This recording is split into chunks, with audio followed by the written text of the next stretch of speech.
Hello, everyone. My name is Zicheng Wang. I'm the author of Technology newsletter, which I edit at the Center for China and Globalization, a non-governmental think tank in Beijing. And welcome to the podcast. I'm today again with Robert Wu of Baiguan. He's the CEO of the company which specializes in alternative data.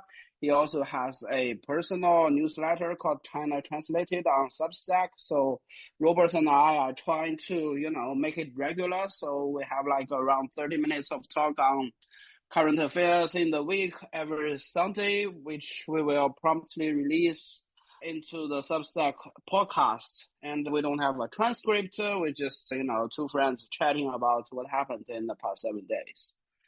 So welcome, Robert. Hi, welcome again. So the top news in China this week, I think it must be the annual legislative sessions, which in China is called two sessions. So the two sessions are the annual national session of the National People's Congress, which is China's legislature, as well as the session of the CPPCC, Chinese People's Political Consultative Conference, which is China's national political advisory body. And so the sessions are held most of the time, I think, in the same venue, but not jointly. And it's like the biggest gathering of China's political and business elites in Beijing every year. It typically takes place in the first and second weeks of March. And the highlight is, of course, the Premier's report of the government to the National People's Congress, because in Chinese law, the State Council, which is the cabinet of the Chinese government, is, elected by the National People's Congress and then accountable to the NPC. That is why, the Premier, the leader of the government, has to give a work report. So, Robert, what was, some of the takeaways that you read from the government work report?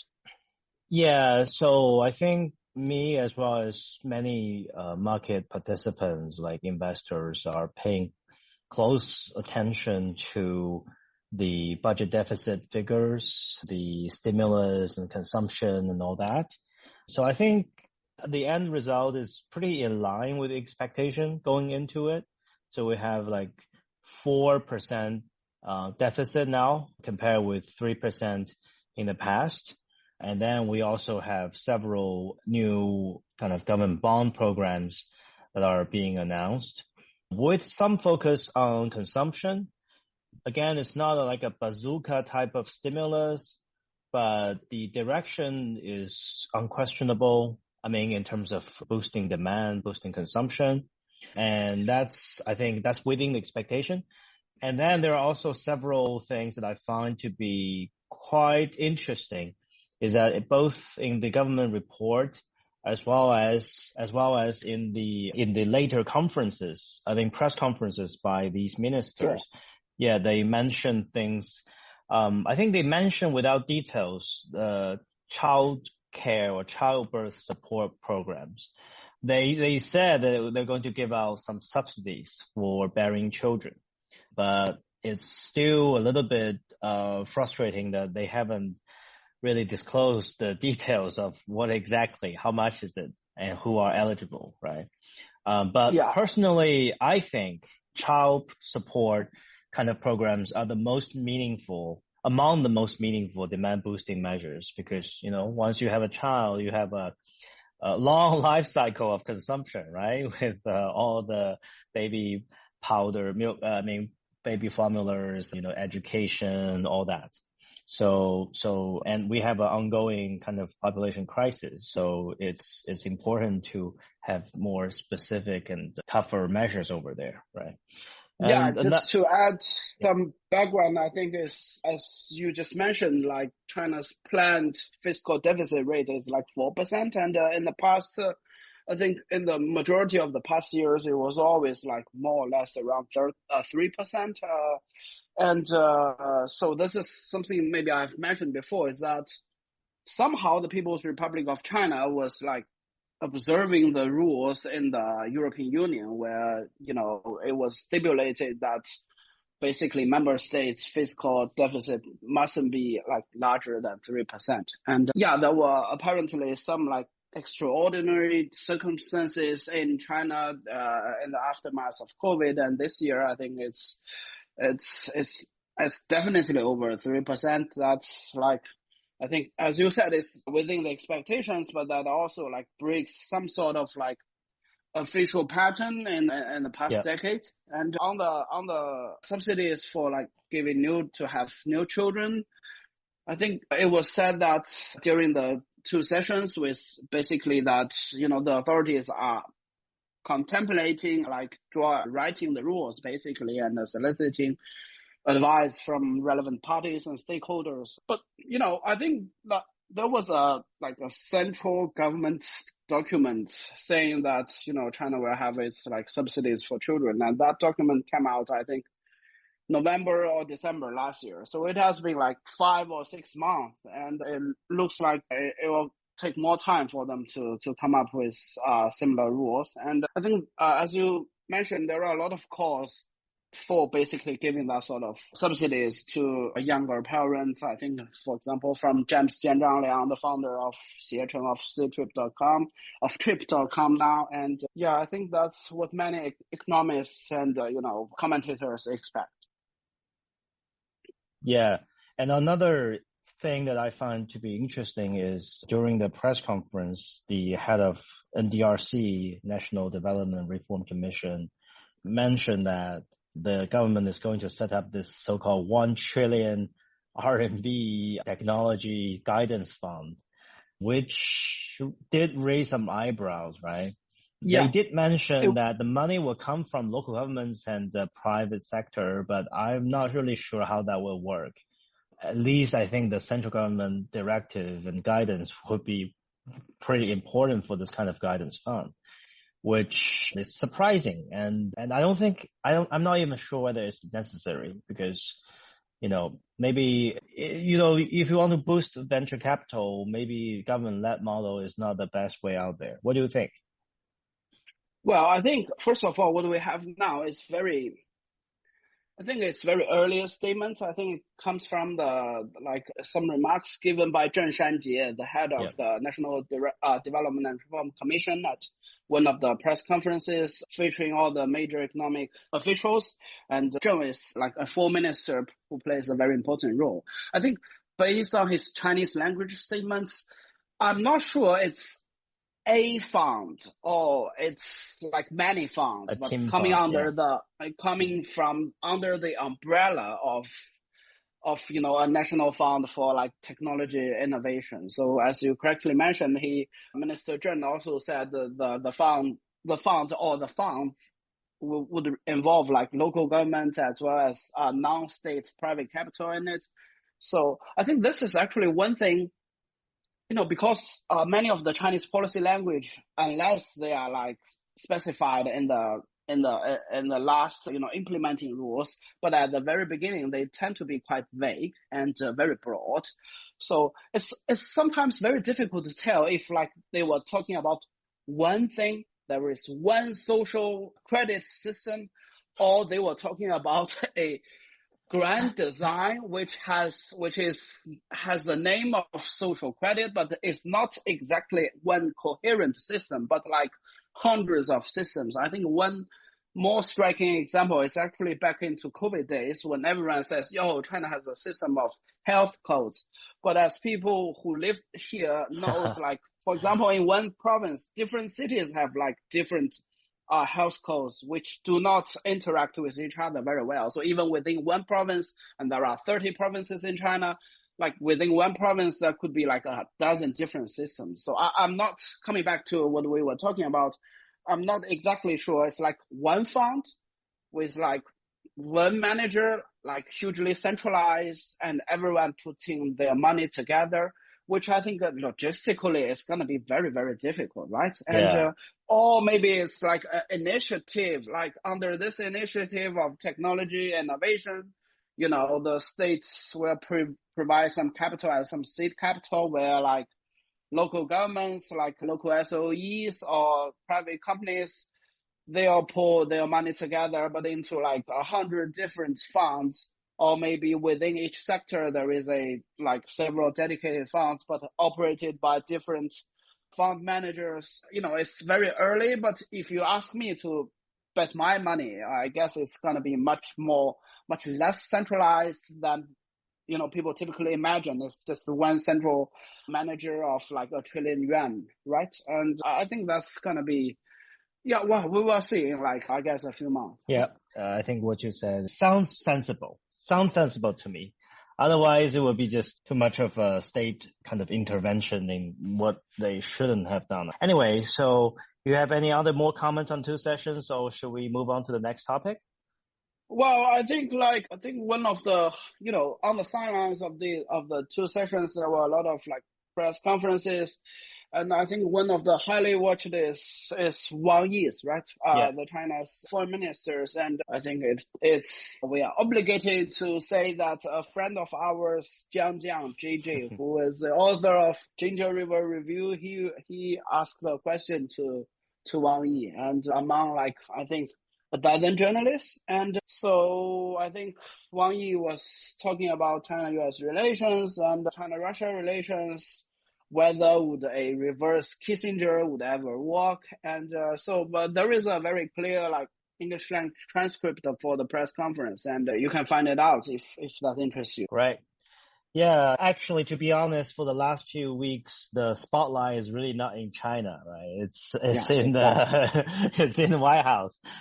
Yes. And I think one piece of thing that's related to China in the last week is the ongoing trade war and the exchange of the tariffs, right? So immediately after the second 10% on Chinese goods, I think Chinese government is responding pretty robustly this time.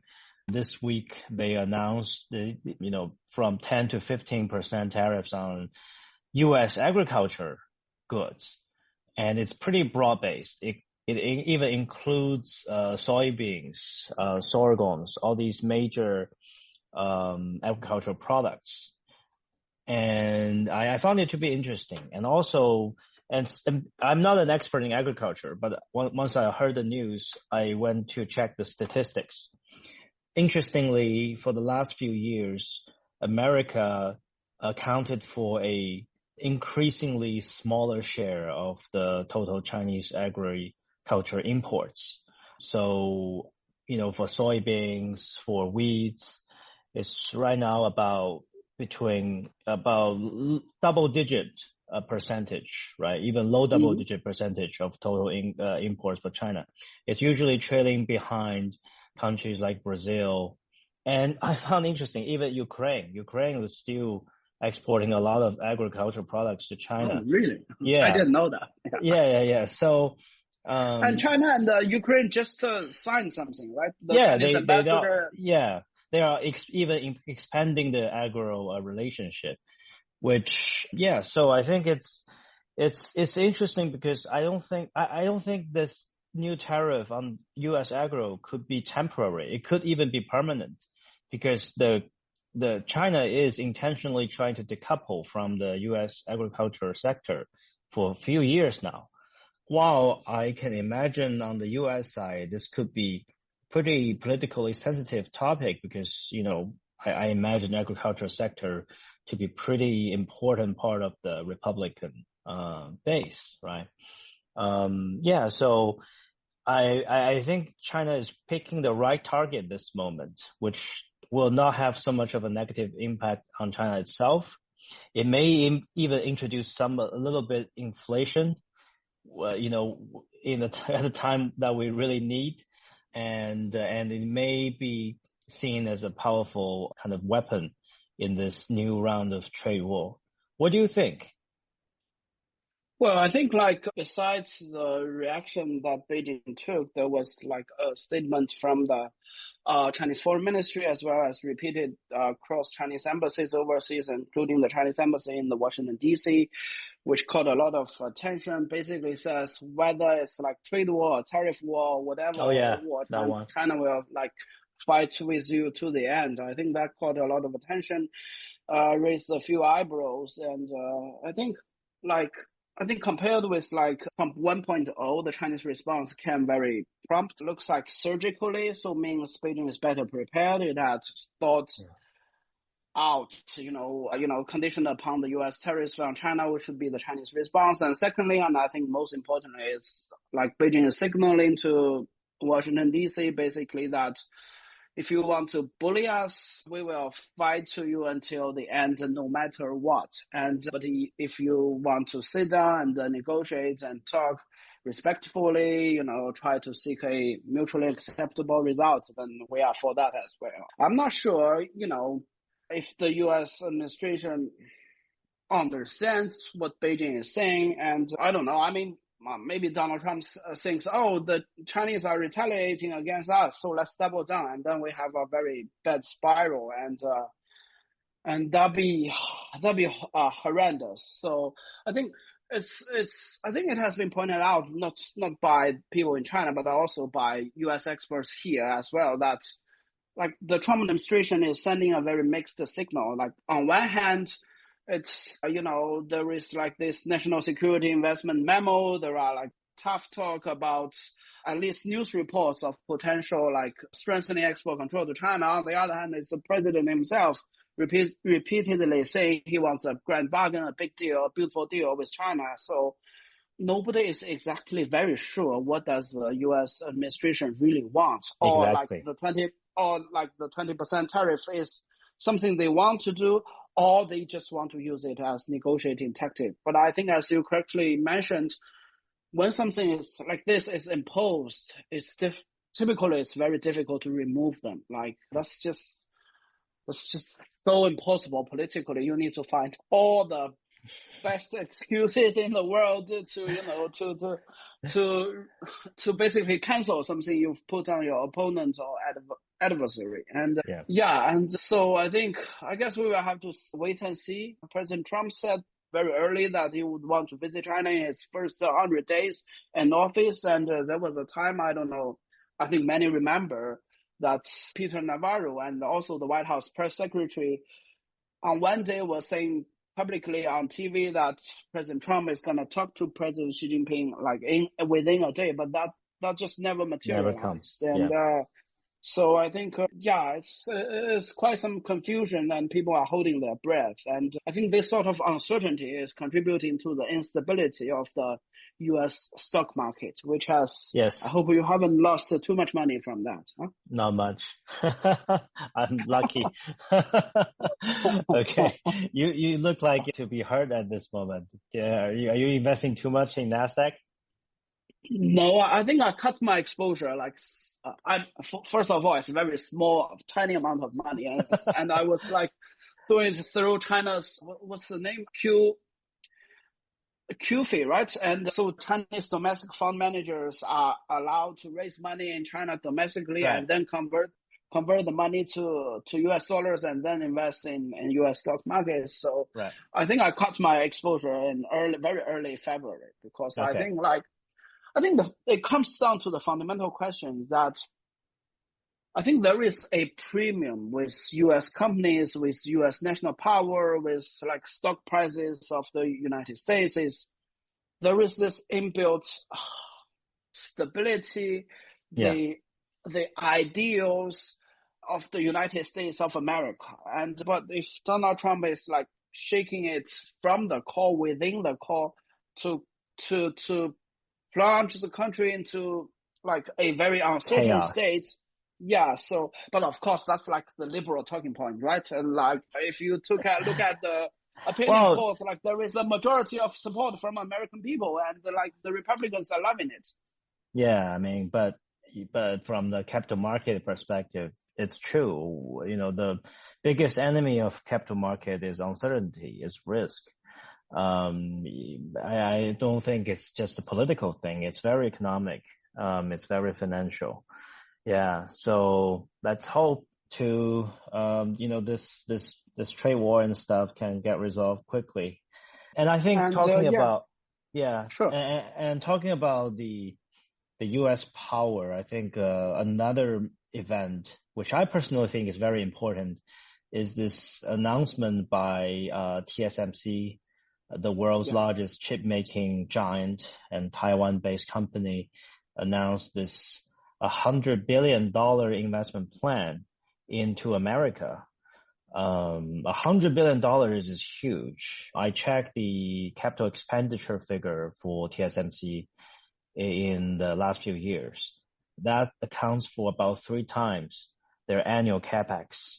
So it's basically about rebuilding another TSMC, or as Kevin Xu of Interconnected comment, it's basically converting itself into ASMC, right? The American SMC, right? So, and what I found interesting is just a day before that announcement, and I wrote about that in my personal newsletter, China Translated, is that I had a kind of an argument with someone in the US, and the argument basically was about TSMC. And during that argument, just a new idea just suddenly dawned on me, basically, just came to my light that I've never realized about, is that, the whole idea of TSMC and the chip making industry, when the Americans look at this, and when they look at the Taiwan question, and when the Chinese look at Taiwan question and look at the TSMC issue, the thing is, I think TSMC accounts for a much larger, what we call mind share or attention in this whole question of Taiwan for Americans than for Chinese. So I thought it was maybe, when the American thought about Taiwan question, maybe 40 or 50% of the mind share was on TSMC. But I did a poll on my personal newsletter and asking my American readers to vote.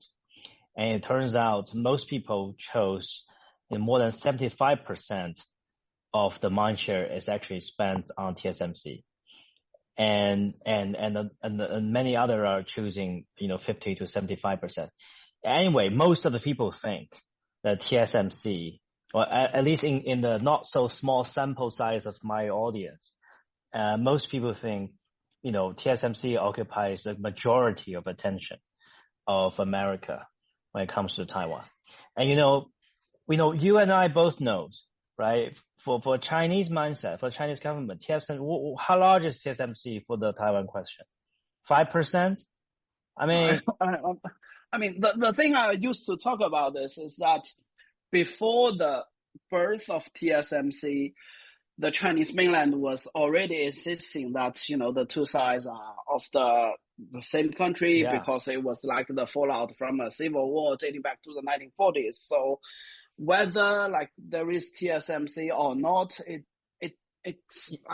doesn't even marginally affect the Chinese mainland point of view. And but I think in recent years, I'm not exactly sure which year, there was this term called silver shield, right? I think it was developed by 2 academics here in the United States, and President Tsai Ing-wen, I think the predecessor to the current Taiwan leader, William Qingdelai.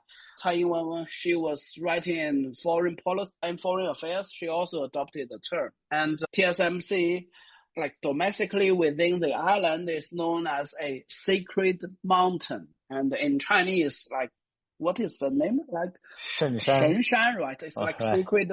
Yes, but I think the concern of TSMC's huge investment in the United States is basically that is the U.S.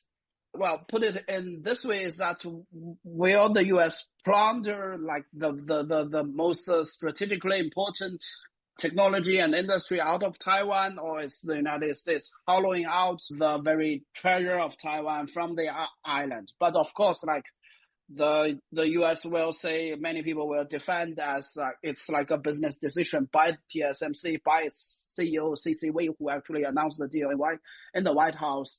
But of course, after President Donald Trump repeatedly falsely claimed that Taiwan stole the semiconductor industry from the United States, which Taiwan did not.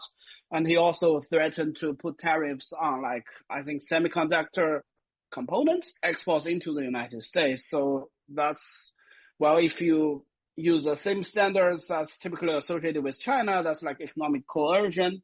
So, and I think that's indeed, and I also covered it in my newsletter, Technology, where basically the former president, the former leader of Taiwan, Ma Ying-jeou of the opposition KMT party, he was asking the Taiwan authorities to protect the TSMC because I think in some part of Taiwanese residents' minds that to have TSMC stay in Taiwan and to have like its most important technology in Taiwan is very important. What do you think?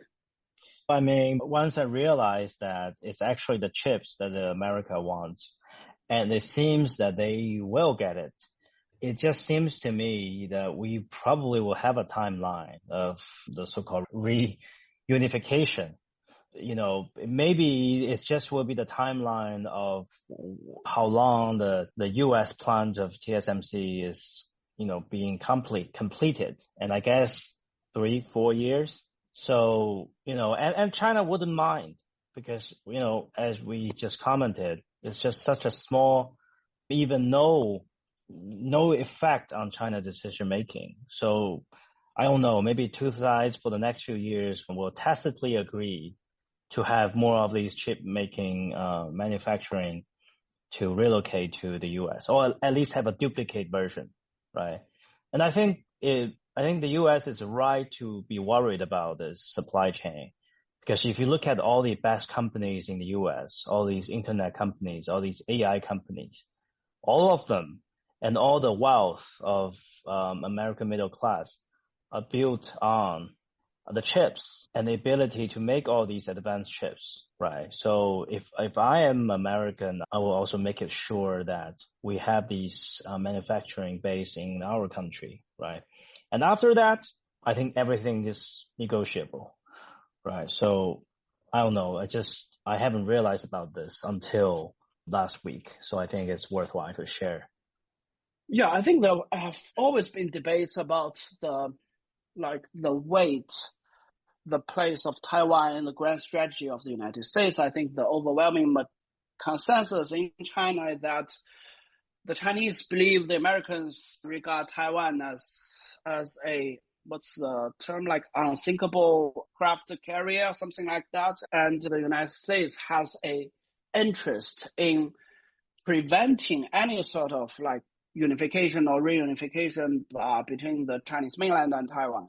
That's like what the Chinese believe. And the Chinese also believe that it's more than likely that the United States would intervene militarily in terms of an emergency. And I think the official U.S. attitude is that the United States does not take a side on what the potential outcome would be. The United States' only interest is that it wants to see the situation in the Taiwan Strait be resolved peacefully. And there is no unilateral change, especially by military means, to change the status quo. I think that's the official public attitude of the United States.